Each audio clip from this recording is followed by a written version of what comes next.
আপনাদের ছেলেমেয়েদের প্রতিদিন ভগবদ গীতার শ্লোক পড়তে বাধ্য করুন এবং নিজেরাও পড়ুন। তাহলে দুটো লাভ হবে বাবা। এক, যদি আপনাদের ছেলে মেয়ে গীতা পড়ে, অন্তত সে জানবে যে আমি একজন হিন্দু এবং আমি একজন সনাতনী। দুই, সে অন্তত ধর্মান্তরিত হবে না। কারণ এখনকার অধিকাংশ ছেলেমেয়েরা হাই স্কুল পাস করতে না করতেই, আপনার ঘরে যুবতী মেয়ে আছে, ওই তো গেছে কলেজে, হ্যাঁ, ক্লাস 8 পাস করতে না করতে, তুমি তো না মা ক্লাস 9, হ্যাঁ 8, এত 1 বছর পর ক্লাস 9-এ উঠবে। আর এখনকার ছেলেমেয়েরা ক্লাস 9-এ 8 পাস করতে করতে 9-এ উঠতে উঠতে লাইন মারা শুরু করে দিয়ে দিচ্ছে। ওই যে শোনেন কি কইতেছে, আমি তা বলতে পারবো। হ্যাঁ, এটার জন্য আপনারা দায়ী, এই পাঞ্চি বানুরা দায়ী, মাথা চুল পাকাগুলো দায়ী, এই লাঠিয়াল, লাঠি তো নাই। হ্যাঁ, তা সেই জন্যে আমরা যা বলছি এইভাবে ধীরে ধীরে এগিয়ে যান। এলো বড় বড় মোবাইল, অ্যান্ড্রয়েড মোবাইল, ঘরে ঘরে ওয়াইফাই লাইন এলো, আর ছেলেমেয়েরা কি করতে লাগলো? আগে করতো পার্কিং, চ্যাটিং, এখন ঘরে বসে করছে চ্যাটিং। আর এই ক্লাস 8 পাস করতে না করতে লাইনে গিয়ে 9-এ গিয়েই আই লাভ ইউ বলে দিচ্ছে। এই আপনাদের ঘরের ছেলেমেয়েরা, এর জন্য আপনারা দায়ী। মেয়ে আছে কয়েকটা জামাই, হবু জামাই, ছেলে আছে কয়েকটা হবু বৌমা বানিয়ে দিয়েছে, তাদের হাতে গীতা ধরে দিন, গীতা পড়তে বলুন, নিজেরাও পড়ুন এবং বাধ্য করুন। গীতা পড়ার জন্য কোনো নিয়ম পালন করতে হবে না।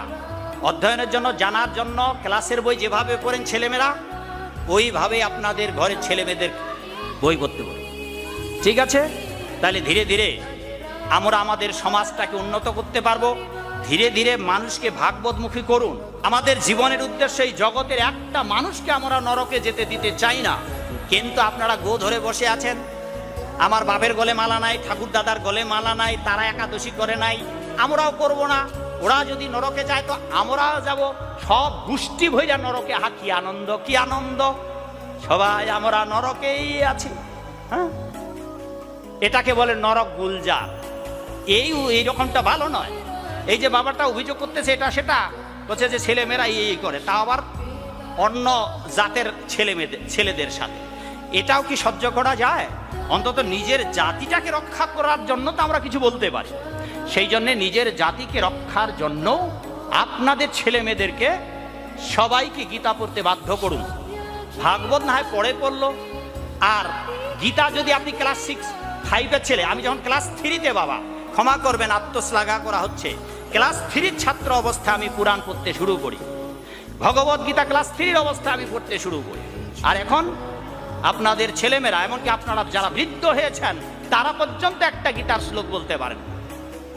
কি হবে? এই জাতির অধপতন না হবে তো? ছেলেপেলেরা যারা আছে তাদের জিজ্ঞাসা করলে একটা উত্তর দিতে পারে না। অন্য ধর্মের মানুষেরা যখন আমাদের ঘরে ছেলেমেয়েদের উত্তর দিতে পারে না, যাই তোমরা যে দেবদেবীর পূজা করো, বিভিন্ন পূজা করো, এতগুলো ভগবান, একটা উত্তর দিতে পারবেন না। কি করে দেবেন? কারণ ওই ছেলেপেলেদের বাপ 14 গোষ্ঠী ধরে গীতা ভাগবত করে নাই, ফলে তারা কি জানবে? এইটা তাদের দোষ নয়, আমাদের পূর্বপুরুষদের, সমাজপতিদের, ব্রাহ্মণদের, তথাকথিত ব্রাহ্মণদের, তথাকথিত গুরুদের। আজ যদি আপনাদের মতো যারা শিক্ষিত মানুষ আছেন, সেই শিক্ষিত মানুষেরা যদি গীতা ভাগবত পাঠ করে তারা যদি জগতে প্রচার করত, সমাজের, দেখবেন, ক্ষমা করবেন এটা গুরু নিন্দা নয়, আমাদের হিন্দু সমাজের যত গুরু আছে গ্রামে গঞ্জে, তার অর্ধেকগুলাই অর্ধ শিক্ষিত। আর কোন মূর্খ যারা নিজেরা মন্ত্র পর্যন্ত উচ্চারণ করতে পারে না, এমনকি ব্রাহ্মণ পুরোহিত যারা আছে, ক্ষমা করবেন, তাদেরও একই দুরবস্থা প্রায়। এই জাতির দুর্ভাগ্য হবে না তো কোন জাতির? আজকে যারা আপনারা আইএসসি, পিএসসি, এমএসসি ডিগ্রি নিয়ে চাকুরি বাকুরি নিয়েই ব্যস্ত, আপনারা ধরেই নিয়েছেন এই সনাতন ধর্মটাকে রক্ষা করবে টিকিধারী বৈরাগীগুলো না। যদি আপনাদের মতো শিক্ষিত ভদ্রলোকেরা আজ গীতা পাঠ করত, তারা যদি গীতার তত্ত্ব জানতো, তারা যদি জানতো যে গুরু কে হতে পারে, তারা যদি জানতো ভগবানকে। এই মা, তোমার নাম কি মা? সীমা। আরেকটা মামুনি এখানে ক্লাস 8 না 9-এ পড়তো, ওটা কোথায় চলে গেল? চলে গেছে? হ্যাঁ, আর মামুনি তুমি কিসে পড়ো? নিউটন। তুমি? তোমরা আমাকে কথা দাও তো মা, তোমাদের বাড়িতে গীতা আছে? আছে? তোমরা পড়ো তো মা, তোমাদের বাড়িতে গীতা নাই? অর্ধেক হিন্দু, অর্ধেক হিন্দু। দুঃখ করে বলতে হয় আমরা অর্ধেক হিন্দু। কেউ লুঙ্গি পরা হিন্দু, কেউ শুক টান দেওয়া হিন্দু, কেউ পান চাপানো হিন্দু, কেউ মুরগি চরণ চাপা হিন্দু, অর্ধেক হিন্দু। এমন মামুনি গীতা নাই। গীতা নিবা, হ্যাঁ টাকা আছে তো বাপের, নাইলে ভিক্ষা করে নিবা, ঠিক আছে। হ্যাঁ, আমরা যখন ছোট ছিলাম কলেজের ছাত্র, তখনও আমার টাকা ছিল না। টাকা ছিল না, 6 টাকার জন্য আমি 30 কিলোমিটার 15 কিলোমিটার হেঁটে যেতাম কলেজ, 15 কিলোমিটার হেঁটে আসতাম 6 টাকার জন্য। গাড়ি ভাড়া ছিল 3 টাকা 3 টাকা, কিন্তু বই কিনতাম। ক্লাস 8-এ ছাত্র অবস্থায় এই ভগবদ্গীতা, যেই ভগবদ্গীতা হাতে দেখাচ্ছি, এই ভগবদ্গীতা আমি বহুবার পড়ে শেষ করি ক্লাস 8ম শ্রেণীর ছাত্র অবস্থায়। তখনই আমি গ্রামের ছেলেপেলেদের নিয়ে এই গীতার কথা শোনাতাম। আর এখন মামুনি কিসে পড়ো যেন, ইন্টার, ও কলেজে পড়ে, ওর বাড়ির গীতায় নাই। তাহলে বুঝুন পরিণাম কোথায় গেছে। আমি ক্লাস 8-এ ছাত্র অবস্থায় গীতা পড়ে শেষ। এই বাংলা হাজার হাজার গ্রাম বাংলা লক্ষ লক্ষ বাবা মা পাওয়া যাবে ভগবদ্গীতার 700 শ্লোক প্রতিদিন। মামনি কালকে থেকে তোমরা প্রতিদিন, বাবা যারা বিয়ে করো নাই বা যারা ছাত্র, প্রতিদিন এবং আপনারা নিজেরা প্রতিদিন একটি করে ভগবদ্গীতার শ্লোক পড়ুন বাবা।